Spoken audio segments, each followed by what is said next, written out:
હળવદ યાર્ડમાં 1 મહિના પહેલાં જ બનેલા શેડમાં તિરાડો દેખાઈ, મોટા પાયે ભ્રષ્ટાચાર થયા હોવાની આશંકા.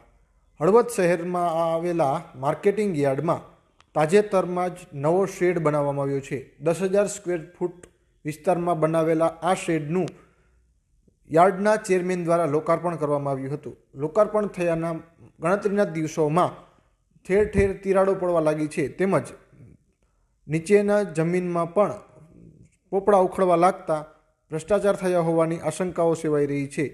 આ મુદ્દે ખેડૂતો દ્વારા યોગ્ય તપાસ કરવામાં આવે અને જવાબદારો સામે કાર્યવાહી કરવામાં આવે તેવી પણ માંગણી કરવામાં આવી છે.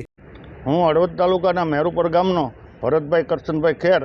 હું એક ખેડૂત છું અને આજે મેં યાર્ડમાં મારા એક બિલ હાટું આવ્યો હતો અને મેં જોયું તો જૂનો શેડ હતો એ કાઢી અને નવો શેડ બનાવવામાં આવ્યો.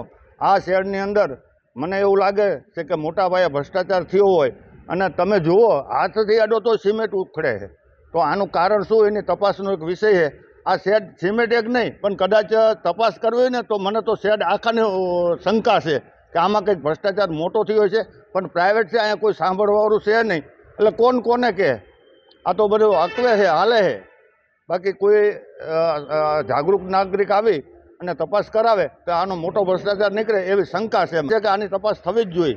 અને ન થાય તો આ પૈસા છે એ અમારા બધા ખેડૂતોના ઉઘરાવી અને આ શેડ બનાવવામાં આવે છે. બધા ખેડૂતોના જ પૈસા છે. ખેડૂતોએ આ માંગ કરવી જોઈએ કે આની તપાસ થવી જોઈએ. ભવિષ્યમાં આવો બીજો શેડ ન બને એ માટે આની તપાસ થવી.